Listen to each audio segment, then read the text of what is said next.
Salut à tous et bienvenue dans ce tutoriel concernant Adobe After Effects. Je m'appelle Damien, je serai votre hôte dans cette vidéo où nous traiterons des bases de ce magnifique programme. Donc vous avez fait l'acquisition de After Effects ou carrément de toute la suite si vous avez vu large, la suite d'Adobe CS6 en l'occurrence. Et vous avez bien fait, je vous en félicite. Donc maintenant vous aimeriez bien faire quelques petites vidéos pour épater vos amis à coups de sabre laser et autres explosions et textes de folie.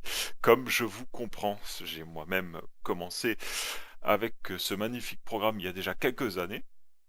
Et donc, je vais vous permettre de vous renvoyer tout d'abord sur un site, si jamais vous comprenez l'anglais, je ne saurais que trop vous conseiller d'aller sur le site d'un génie, d'un pur génie qui s'appelle Andrew Kramer et qui a un site qui s'appelle videocopilot.net, qui est donc un américain.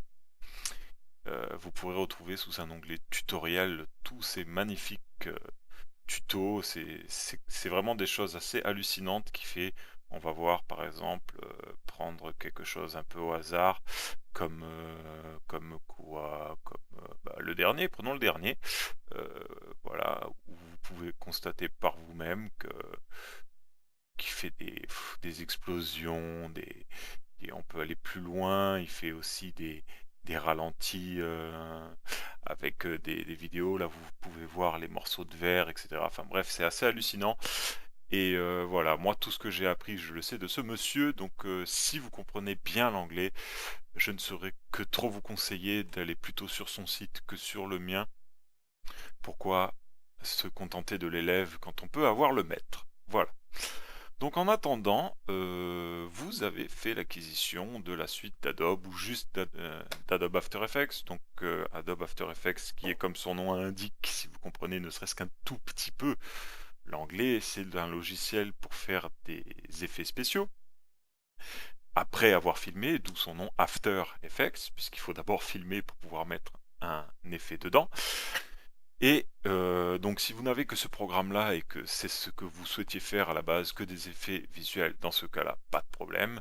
Dans la suite d'Adobe, il y a bien évidemment plein d'autres programmes, le plus connu étant bien évidemment Photoshop, le logiciel de retouche de photos, dont je ne me sers pas moi-même puisque j'ai un niveau carrément exécrable dans Photoshop, donc je n'y touche pas. Vous pourrez par contre retrouver sur notre site des tutoriels concernant Photoshop qui vous seront proposés par mon camarade Ben. Et donc, si c'est plus la photo qui vous intéresse, je vous envoie vers lui. Ce sera forcément plus votre niveau. Dans le reste de la suite d'Adobe, il y a d'autres programmes qui peuvent nous intéresser. Donc là, vous avez After Effects. Ça, c'est donc le logiciel pour créer des effets visuels. Vous avez aussi donc là After Effects, vous voyez le logiciel Adobe Premiere Pro qui est le logiciel de montage vidéo dans lequel vous pourrez enchaîner toutes vos séquences vidéo, mettre des musiques, des transitions de folie, enfin bref, faire un film de fou, Et ou encore nous avons Adobe Encore qui est le logiciel de création de DVD et de Blu-ray avec des beaux menus et des belles transitions et pour pouvoir mettre vos bonus et bêtisiers et autres. Voilà, si vous voulez vraiment faire un film comme il se doit, il mérite le DVD, voire même le Blu-ray si vous êtes des fous et que vous avez investi aussi dans un graveur Blu-ray. Donc je ne saurais que trop vous conseiller de les installer tous, au moins ceux-là, ils sont très utiles et ça pourrait bien vous servir. Mais en attendant, nous sommes venus pour parler d'After Effects. Alors, After Effects, comment ça se présente? Nous allons commencer par créer un nouveau projet. Voilà, quand vous arrivez sur After Effects, vous tombez sur cette page-là.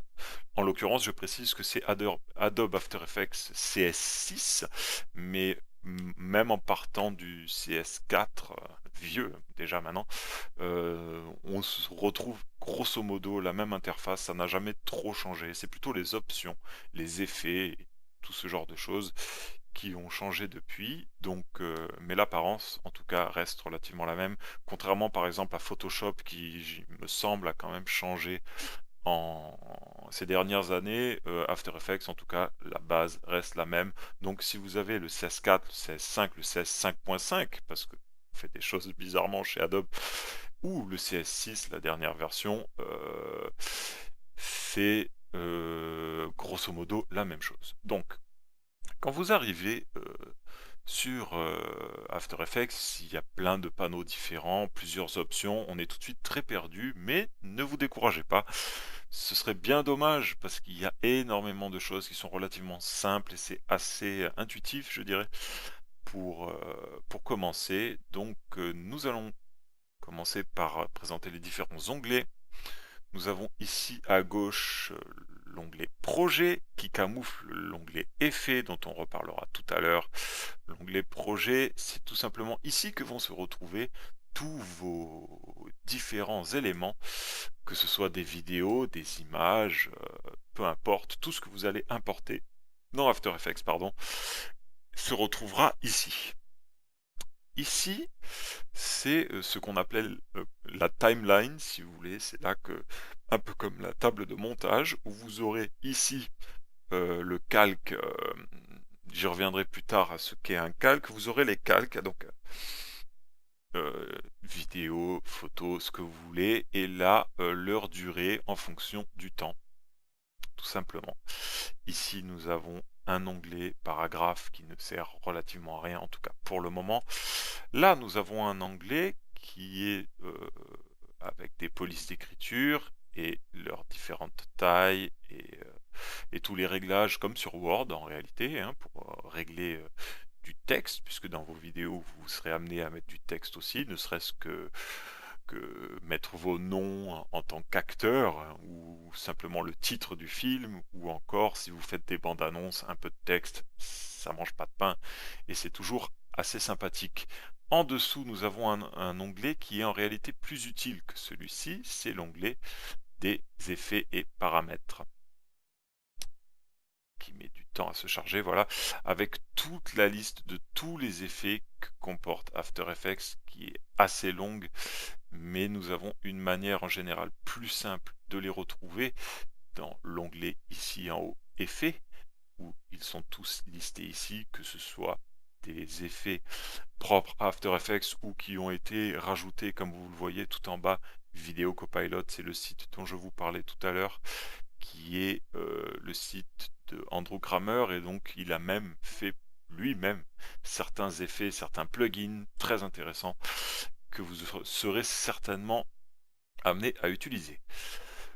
L'onglet ici de prévisualisation, qui est l'onglet qui vous permettra de, en gros, de faire lecture tout simplement, puisqu'on travaille sur une image arrêtée.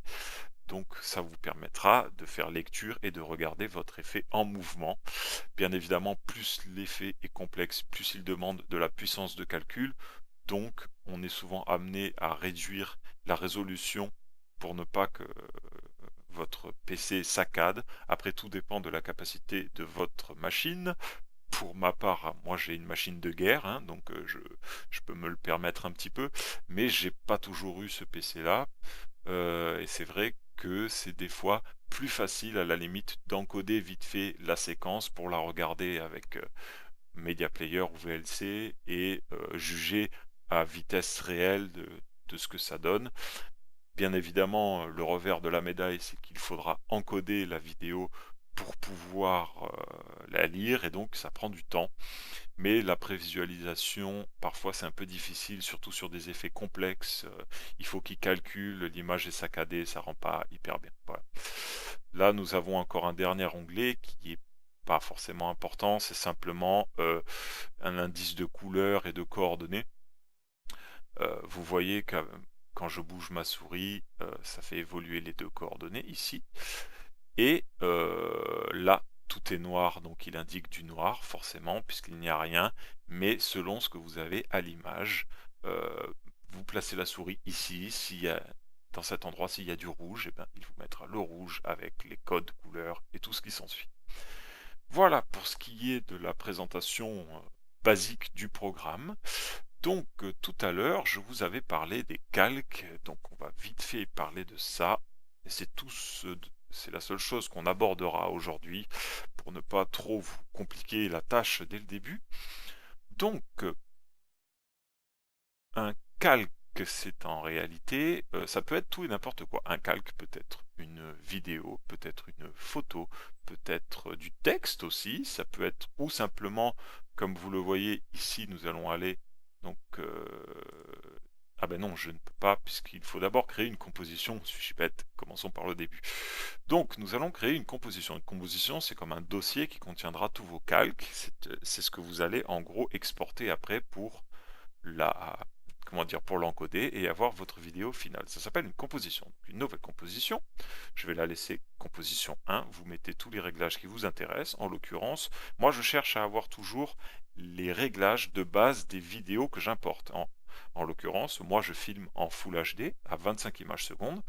Donc je règle en Full HD sur 25 images secondes, ce qui me permet de garder grosso modo les réglages de base de la vidéo et de ne pas avoir de pertes en termes de réencodage et tout ce genre de bêtises, d'autant que si vous mettez des réglages qui sont différents en termes de prévisualisation, After Effects sera obligé d'adapter la vidéo avant de vous la montrer. C'est donc une perte de mémoire inutile. Mais voilà, essayez de voir, par exemple, quand vous avez une vidéo, de faire un clic droit dessus, propriétés, et vous pourrez trouver le nombre d'images par seconde, c'est très important. Moi, la mienne fait 25, il arrive parfois qu'elles font 24, comme sur les Blu-ray, ou en l'occurrence, en réalité, c'est 23,976. Ne me demandez pas pourquoi, je ne saurais pas vous le dire, mais c'est comme ça que ça se passe. Je vous conseille vraiment énormément de mettre les mêmes réglages que vos vidéos d'origine. Là, je vais faire une vidéo d'une durée, donc j'avais mis 1 seconde, c'était pour un autre projet, puisque ça se rappelle toujours ce que vous avez mis avant, je vais mettre 30 secondes, et je crée la composition. Elle est donc apparue ici, à gauche, puisque tout ce qui concerne le projet apparaît ici. Si vous voulez changer vos propriétés de composition, c'est possible en allant simplement sur Paramètres de composition, vous retombez sur la même page qu'avant, vous changez, et vous faites OK, tout simplement. La composition s'est ouverte ici en bas, c'est normal, elle attend que vous placiez vos fichiers sur la timeline, donc pour l'instant elle est vide, d'où l'écran bien noir que nous avons au milieu. Il n'y a rien, c'est tout noir, ça fait peur, mais bon, si vous avez allumé la lumière, tout va bien. Maintenant, nous allons donc regarder les calques, donc il faut simplement créer un calque. Alors, nous avons différents calques. Un calque de texte qui sera simplement un texte. Tout le reste de l'écran sera transparent. C'est un calque où vous ne mettrez seulement que du texte, je ne sais pas, comme j'ai dit tout à l'heure, le titre de votre film, le nom de quelqu'un, peu importe. Un solide qui est en réalité simplement comme un calque, comme à l'école, c'est un calque de la taille de votre composition et qui est d'une certaine couleur, point. Vous faites un calque vert, rouge, bleu, peu importe, c'est simplement un calque solide d'une certaine couleur. Un calque de lumière qui est lui-même à la base transparent mais qui va éclairer tous les calques qui se trouvent en dessous de lui. Une caméra, là ça devient quand même un peu plus complexe, hein, c'est un calque qui va vous permettre de simuler une caméra et donc par exemple, en reculant les calques par rapport aux autres, il y en a qui deviendront plus flous selon vos réglages. Comme avec une vraie caméra, tout ce qui s'éloigne du calque de la caméra deviendra plus flou, pardon. Donc ça, c'est une question de réglage et c'est déjà d'un niveau un peu plus haut, on va pas s'arrêter là. Un calque d'objet nul, c'est en réalité un calque qui n'est rien, c'est du vent, c'est du flou, c'est rien du tout. Il ne vous sert qu'à une seule chose, c'est à attacher d'autres choses dessus. Par exemple, vous pouvez avoir envie d'ajouter quelque chose dans une vidéo, alors que la vidéo de base bouge, c'est des choses qui arrivent. Donc vous allez faire un tracking et repérer le mouvement sur votre vidéo, et une fois que vous aurez bien relevé ce mouvement, vous pourrez y attacher cet objet nul qui va suivre le mouvement de la vidéo et après tout ce que vous raccrocherez à cet objet nul, un texte, un solide, peu importe ce que vous attachez à cet objet nul, comme lui-même est rattaché au mouvement de la vidéo, vous attachez tout ce que vous voulez à cet objet nul et automatiquement ça va suivre le mouvement de la vidéo puisque tout est enchaîné. Tout simplement, je suis pas sûr que j'explique bien, ça me paraît compliqué comme ça quand je m'écoute, mais de toute manière on ne parle pas de ça tout de suite, donc on oublie. Alors les deux autres types de calques sont un petit peu différents.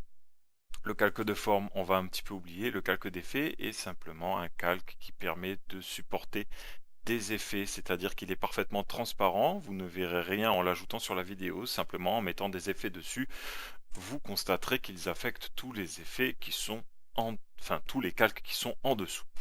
Mais là, en l'occurrence, nous allons travailler avec des solides. Comme je l'ai dit, un solide, c'est simplement un calque avec une certaine couleur. Donc là, en l'occurrence, on va faire un bleu, pourquoi pas. Bleu roi uni, c'est pas du tout fait exprès, c'est très classe.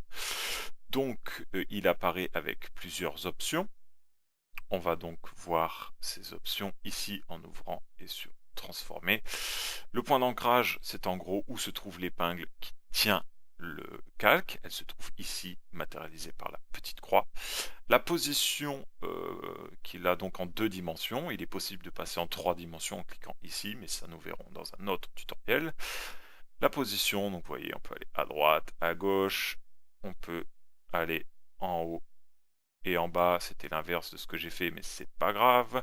L'échelle qui est là à 100%, il prend tous, vous voyez, les bords matérialisés par les petits coins qui sont rouges, prend toute la composition, mais on peut le réduire jusqu'à 0 si on veut, voire même moins. Comment c'est possible le moins? C'est simplement que le calque se retrouverait à l'envers. Là, on le voit pas puisqu'il est tout bleu, mais si c'était une vidéo, ça se verrait tout de suite. Donc on va retourner à 100%.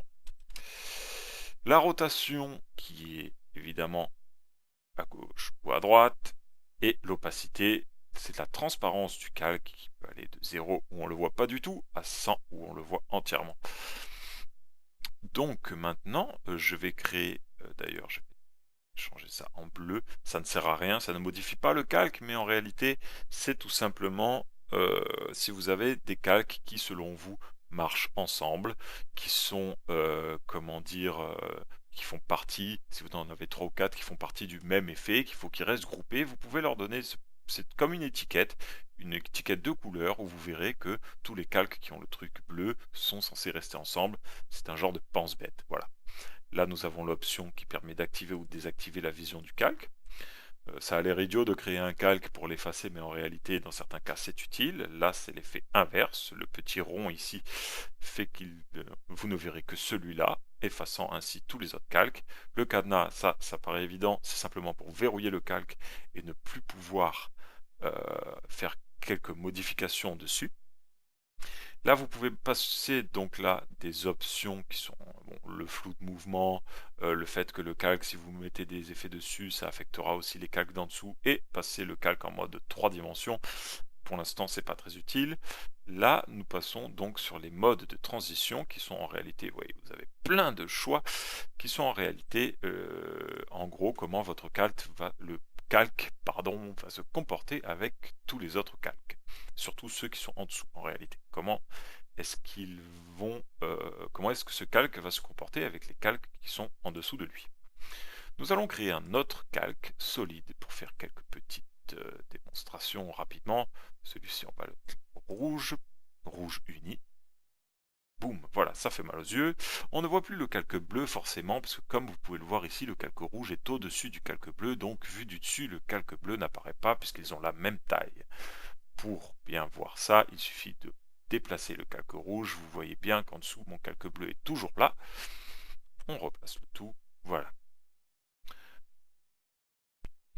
Maintenant, nous allons parler des options un petit peu plus avancées. En l'occurrence, on va parler de deux choses aujourd'hui, les images clés et les masques. Qu'est-ce qu'une image clé? Bon sang. Alors, une image clé, c'est simplement une valeur à un instant T.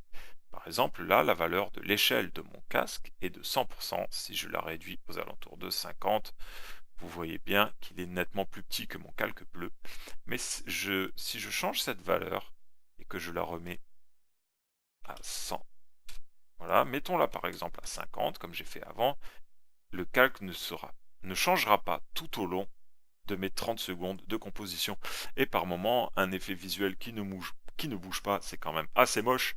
Donc ce qu'on va faire, c'est qu'on va lui donner une image clé qui me permettront de le modifier en fonction du temps. Donc ce que je vais faire, c'est que je vais laisser l'échelle comme ça, et je vais mettre une image clé sur la position et sur la rotation.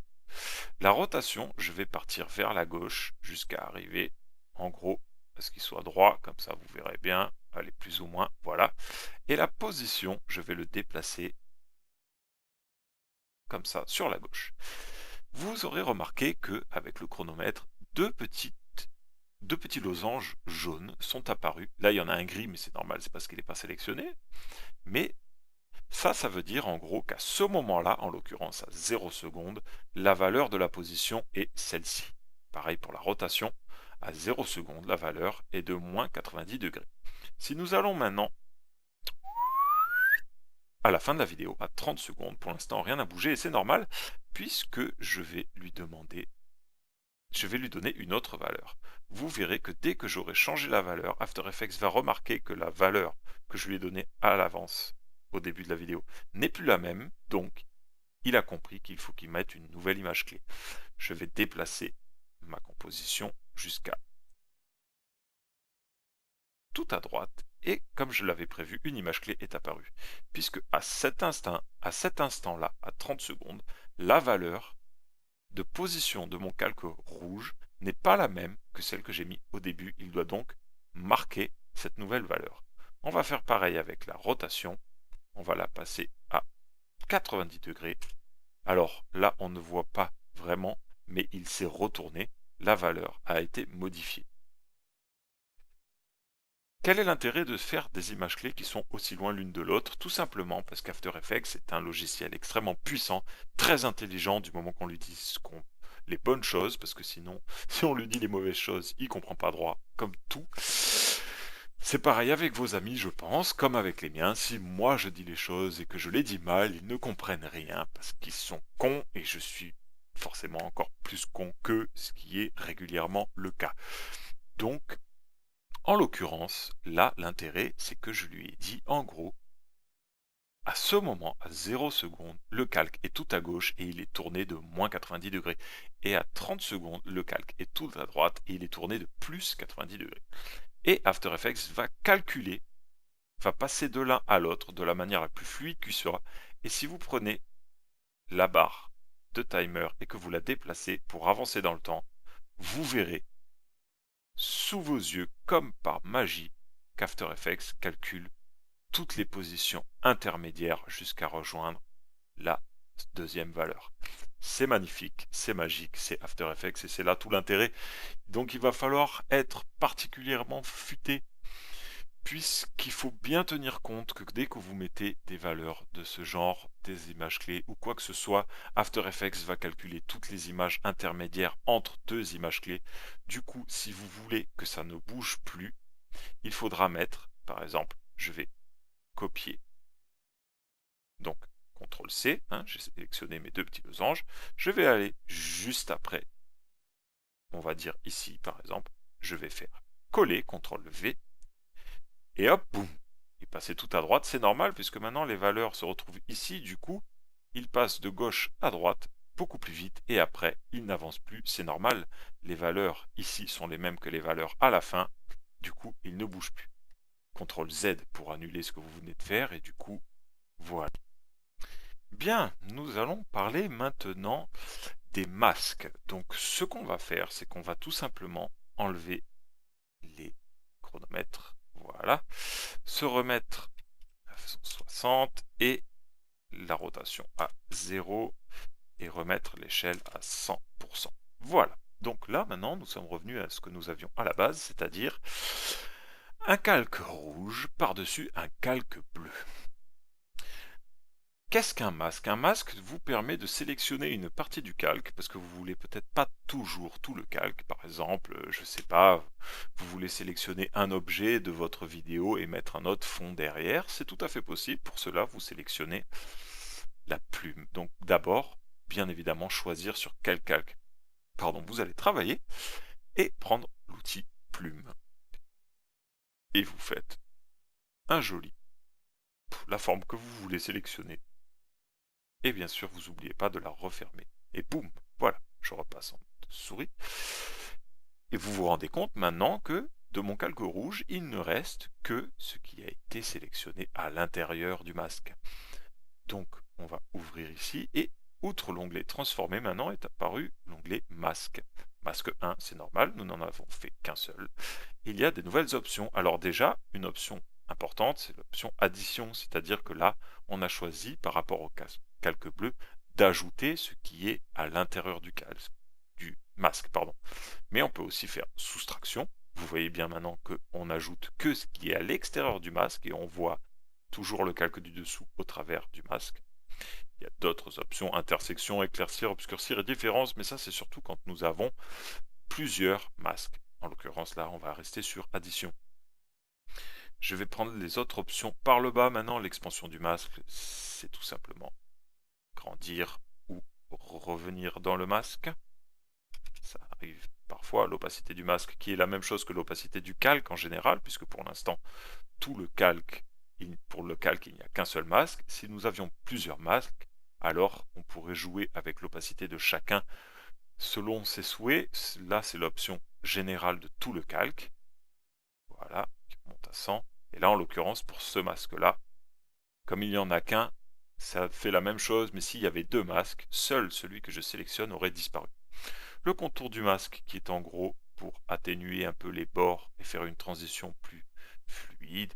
Voilà, on peut aller très loin, vous voyez, on voit presque plus le rouge, ce qui peut avoir des effets assez jolis des fois. Ça marche aussi. Non, bah non, ça marche pas dans l'autre sens. Je pensais à une autre option. Je dis des bêtises. N'écoutez pas toujours ce que je raconte. Et enfin, le tracé du masque, qui est donc la forme que nous avons donnée à notre masque en général. Le tracé du masque qui peut bien évidemment, comme toutes les autres valeurs, bénéficier des images clés. C'est-à-dire que si j'active l'image clé, je déplace quelque chose de mon masque. Voilà, j'avance un peu. Je redéplace quelque chose dans mon masque. J'ai eu deux images clés qui se sont créées et vous pouvez bien voir par vous-même qu'After Effects va calculer toutes les différences intermédiaires.